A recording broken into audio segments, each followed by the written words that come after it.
O sussurro veio do fundo do salão de leilões, mas cortou o silêncio como uma lâmina arrastada lentamente sobre o vidro. Ele não pertence aqui. Marcus Webb ouviu. Seu filho de 7 anos, Isaiah, também ouviu. Os pequenos dedos apertando a mão calejada do pai. Os nós dos dedos pressionando brancos contra a pele escura.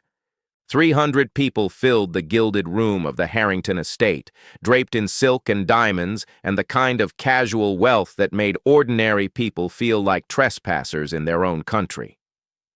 Marcus stood near the back wall, wearing the only suit he owned, the charcoal gray one Rachel had picked out for him 11 years ago, back when she believed he would need it for job interviews and parent-teacher conferences, and all the ordinary moments of an ordinary life.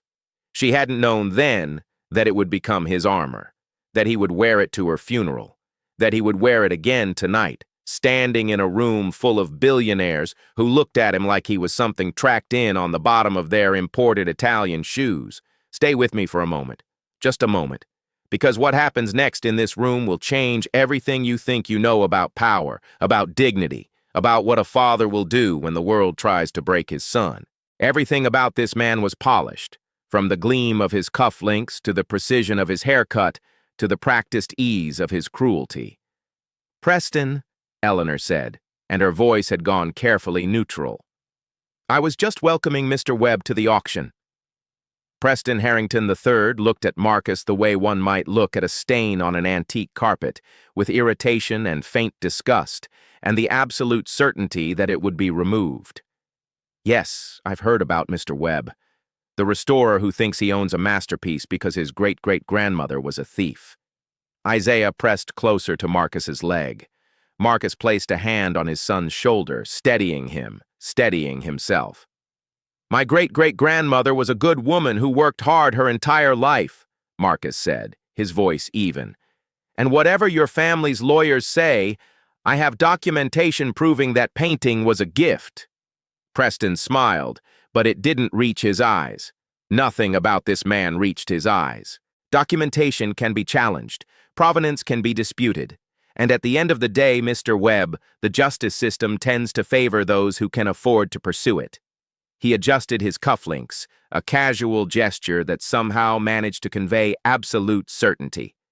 "I suggest you accept my offer. $400,000, more than fair for a painting your family acquired through questionable means. It's worth $12 million. It's worth what someone is willing to pay for it, and I'm telling you now, no one in this room will bid against me. Not for this piece, not when they know what happens to people who cross the Harrington family." Marcus felt the old stillness settling over him, the one he had learned in another life, before Rachel, before Isaiah, before he had become the man he was now. 14 years in military intelligence had taught him many things: how to read a room, how to identify threats, how to wait with perfect patience for the moment when waiting was no longer an option. But those days were behind him. He had left that world when Isaiah was born, had walked away from classified operations and need-to-know briefings and the moral gray zones that haunted his dreams. He had chosen sawdust and paint thinner, the honest work of restoration, the slow and careful process of bringing damaged things back to beauty. "Mr. Harrington," Marcus said quietly, "I'm not going to sell my grandmother's painting. Not for $400,000. Not for $12 million. Not for any amount you or anyone else offers. That painting is my son's inheritance. It's his connection to a history that your family tried very hard to erase." Preston's smile thinned. "Careful, Mr. Webb. You're speaking to the wrong person in the wrong tone. I'm speaking to a man who thinks his money makes him untouchable, but I've known men like you before, men who confuse wealth with worth, men who think they can take whatever they want because no one has ever told them no." Marcus met Preston's gaze and held it. "I'm telling you no." The silence that followed was absolute. Around them, conversations had stopped. Champagne glasses hung suspended between table and lip. The entire room had become an audience to a confrontation they had never expected to witness. Preston's face had gone rigid, the polished surface cracking to reveal something uglier underneath. You have no idea who you're dealing with. I know exactly who I'm dealing with. The question is whether you know who you're dealing with. Preston stepped closer, close enough that Marcus could smell his cologne, something expensive and aggressive, designed to intimidate. Let me make this very clear. By the end of tonight, that painting will be back in my family's collection. You can accept my offer and walk away with something, or you can refuse, and my lawyers will ensure you walk away with nothing.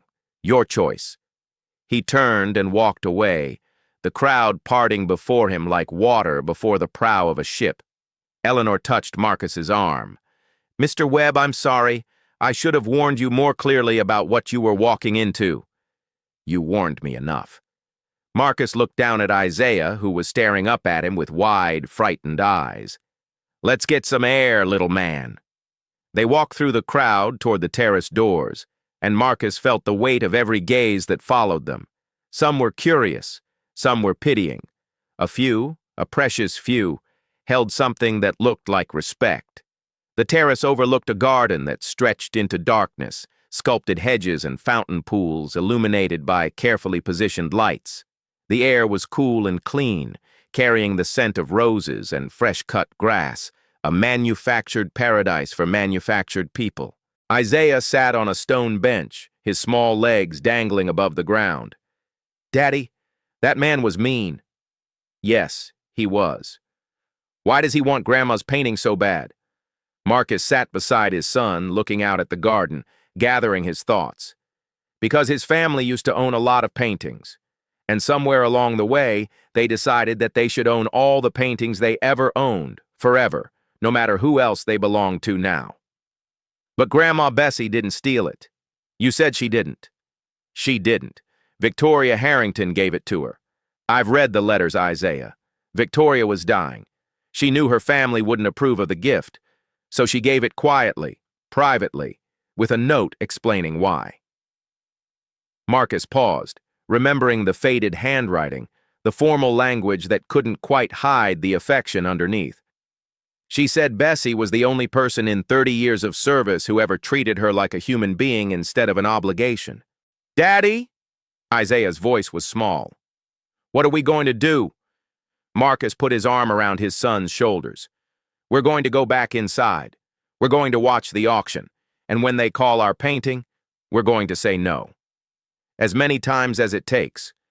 Because some things aren't for sale. What if they try to take it anyway? Then we'll fight. Not with our fists. With our words, our truth, our patience. We'll fight the way your mama would have fought. The way Grandma Bessie fought every day of her life just by existing in a world that tried to pretend she didn't matter. Isaiah nodded slowly. Okay, Daddy. They walked back inside together. The auction had progressed, painting after painting falling to the highest bidder, obscene amounts of money changing hands with casual ease.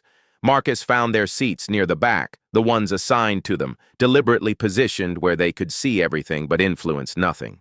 Preston Harrington sat in the front row, surrounded by advisors and associates, occasionally turning to scan the room with proprietary satisfaction.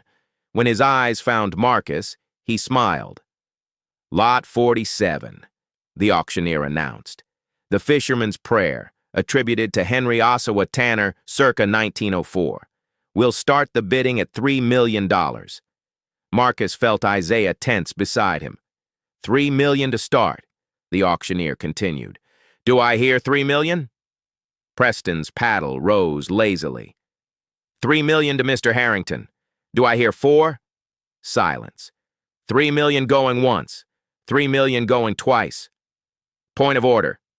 Marcus stood, his voice carrying across the hushed room. This painting is not for sale.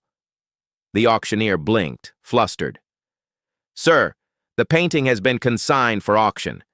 The authentication process required my attendance, but not my consent to sell.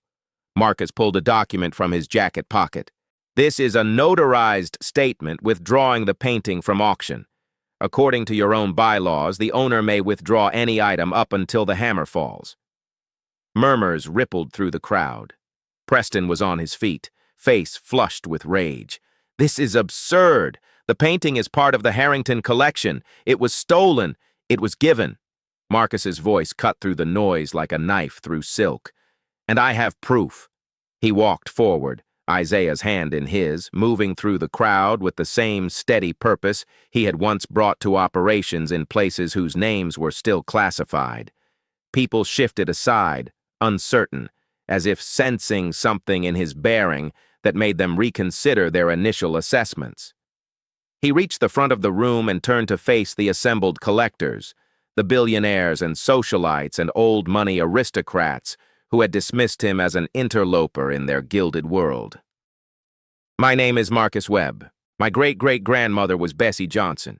For 32 years, she worked in the Harrington household. She raised 3 generations of Harrington children. She buried 2 of her own children during that time and came to work the next day because she had no choice.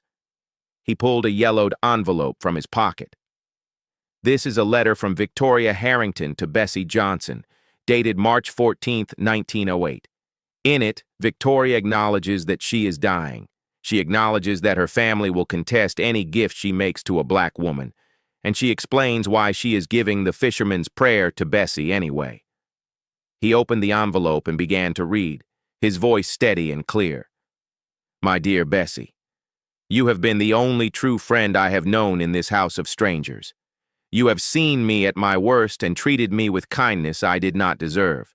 You have shared your wisdom, your patience, and your grace with a woman whose own family never bothered to learn her name. I am giving you this painting not because you have earned it, though you have earned far more. I am giving it to you because it was painted by a man who understood what it means to be overlooked, to be dismissed, to create beauty in a world that would prefer you didn't exist. Keep it. Pass it to your children. Let it remind them and theirs after that their worth was never determined by the people who refused to see it. With love and gratitude, Victoria. The room had gone utterly silent. Marcus looked at Preston Harrington, who stood frozen, face drained of color. Your great-great-grandmother gave this painting to my great-great-grandmother because she loved her. Because despite everything that world told them about who they were supposed to be to each other, they found a way to be human. And for 4 generations, my family has honored that gift. We've kept it safe. We've kept it beautiful. And we will continue to keep it, because it was never yours to take back. Preston's voice came strangled, barely controlled. That letter proves nothing. It could be a forgery. Your lawyers will find that this letter has been authenticated by the same experts who authenticated the painting itself. They will also find that the Harrington family archives contain Victoria's diary, in which she records both the gift and her reasons for making it. Marcus's gaze was steady. I know this because Eleanor Ashford allowed me to review those archives this afternoon. It seems not everyone in this room believes that wealth entitles you to rewrite history. He turned to look at Eleanor, who stood near the side of the room with an expression that was carefully neutral, but not quite neutral enough to hide her satisfaction. Mr. Harrington, Marcus continued, addressing the room as much as Preston, I did not come here tonight to humiliate you. I came here to protect my son's inheritance, to honor my grandmother's memory, to stand in a room where people like me have never been welcome and remind everyone present that we have always been here, building your houses, raising your children, restoring your paintings. He paused. Creating your art. He took Isaiah's hand. Henry Ossawa Tanner painted The Fisherman's Prayer while living in Paris because America would not accept a black man as a serious artist. He painted scenes of faith and dignity because the world offered him neither, and a century later, his work hangs in museums around the world, owned by people who would have crossed the street to avoid him when he was alive. Marcus looked at his son, then back at the crowd. My grandmother used to tell me that the painting wasn't valuable because of who made it or what it was worth. It was valuable because of what it represented, the possibility that someone with nothing could create something eternal, the proof that our hands could shape beauty even when they were only supposed to shape labor. He walked toward the door, Isaiah beside him, the crowd parting silently. At the threshold, he stopped and turned one last time. The painting is not for sale. It never was. And if your lawyers want to continue this conversation, they know where to find me." He walked out into the night, his son's hand warm in his. They drove home in silence, the city lights giving way to suburbs, giving way to the quiet street where their small house waited. Ordinary and perfect, with a garden Rachel had planted, and a porch Isaiah had helped paint, and a space above the fireplace where a masterpiece would hang. Inside, Marcus made hot chocolate while Isaiah changed into his pajamas. They sat together on the couch, the painting propped against the wall where the movers would hang it tomorrow, wrapped in protective cloth but present, claiming its place in another web home. "Daddy?" "Yeah, little man? I was really proud of you tonight." Marcus felt something crack in his chest, the same feeling he got whenever Isaiah said things that Rachel would have said, in the same tone Rachel would have used. "I was proud of you, too. You were brave." Isaiah sipped his hot chocolate, leaving a marshmallow mustache on his upper lip. "Do you think they'll leave us alone now?" Marcus considered the question carefully. "I think some of them will. The ones who were watching tonight learned something they didn't expect to learn, and some of them might not leave us alone. But that's okay, because we know who we are. We know what we're worth, and no amount of money or lawyers or fancy auction houses can change that." Isaiah nodded solemnly. "Mama always said that. She said worth comes from inside. Your mama was the smartest person I ever knew." "Smarter than you? Much smarter than me?" Marcus smiled. "She just let me think I was catching up." They finished their hot chocolate in comfortable silence. Marcus carried Isaiah to bed, tucked him in, and stood in the doorway for a moment, watching his son drift toward sleep. "Daddy?" "Yeah? Can we put the painting in my room, just for a little while? I want to see what Grandma Bessie saw every morning." Marcus's throat tightened. "We can do that, just for a little while." He walked back to the living room and carefully unwrapped the painting, revealing it fully for the first time since it had arrived from the authenticators. The fisherman's prayer showed a dark-skinned man kneeling on a beach at dawn, hands clasped, face turned toward a sky that was breaking into gold and rose and violet. The ocean stretched behind him, vast and indifferent, and his small boat waited on the sand, nets piled beside it, the tools of his labor and his survival. But the man wasn't looking at the ocean or the boat or the nets. He was looking up, and in his posture, in the set of his shoulders and the lift of his chin, there was something that transcended the paint and canvas and century that separated him from the man now standing before him. Hope. Despite everything. Despite the world that would try to break him. Despite the water that could drown him and the poverty that could starve him and the society that would refuse to see him as fully human. Hope. Marcus touched the frame gently the same way he touched damaged masterpieces in his workshop, with reverence and care and the knowledge that he was holding something precious. "Thank you, Grandma Bessie," he whispered. "I'll take care of it, I promise." He carried the painting to Isaiah's room and leaned it against the wall where his son could see it from his bed. Isaiah was already asleep, breathing softly, one hand tucked under his cheek. Marcus stood in the doorway, looking at his son, looking at the painting, feeling the weight of 4 generations of web women who had stood in their own doorways, looking at their own children, hoping for something better.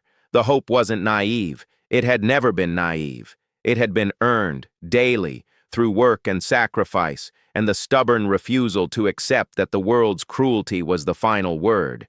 And it would continue, through Isaiah, through whatever children Isaiah might have someday, through generations not yet born who would stand in their own rooms and look at a painting given in love, preserved in love, passed down in love. The fisherman in the painting was still praying. He had been praying for over a century now, frozen in that moment of faith and vulnerability and strength. Marcus understood him now, understood what it meant to kneel before an indifferent universe and ask for nothing more than the chance to keep going, the chance to provide, the chance to love and be loved and leave something behind that mattered. He closed Isaiah's door softly and walked to his own bedroom, to the empty bed that still felt too large, to the pillow that still held the faint scent of Rachel's shampoo, even though he knew that was impossible. That memory was playing tricks on him, that love sometimes refuses to accept the evidence of the senses. He lay in the darkness and thought about the auction, about Preston Harrington's face when the letter was read, about Eleanor Ashford's quiet alliance, about the way the crowd had parted for him as he walked out, not from deference to his wealth or his power, but from something else entirely. Recognition of what it meant to stand for something, of what it cost and what it was worth. Marcus Webb had been many things in his life. A soldier who learned to survive, a craftsman who learned to restore, a husband who learned to love, a father who learned that love was not enough and then learned that it had to be enough anyway. But tonight, standing in that gilded room, he had been something simpler, something his grandmother would have understood, something his son would remember, a man who refused to be moved, and somewhere he knew Rachel was watching, smiling that smile of hers, the one that said she had seen this in him from the very beginning, had known what he was capable of becoming even when he couldn't see it himself. Not just a protector, not just a provider, a keeper of beauty in an ugly world, a guardian of hope in a hopeless time, a father who taught his son that some things matter more than money, more than safety, more than the approval of people who would never see you as fully human anyway. The painting hung in Isaiah's room, and the fisherman kept praying, and the dawn in the painting kept breaking, and somewhere in the darkness of a quiet house on a quiet street, a man who had learned to fight was learning, still, the harder lesson of how to stand. Morning would come. There would be lawyers and letters and the long, slow grind of people with money trying to take what wasn't theirs. But tonight, there was peace. Tonight, there was a boy sleeping beneath a masterpiece. Tonight, there was a father who had kept his promise. And that was enough. It would always be enough.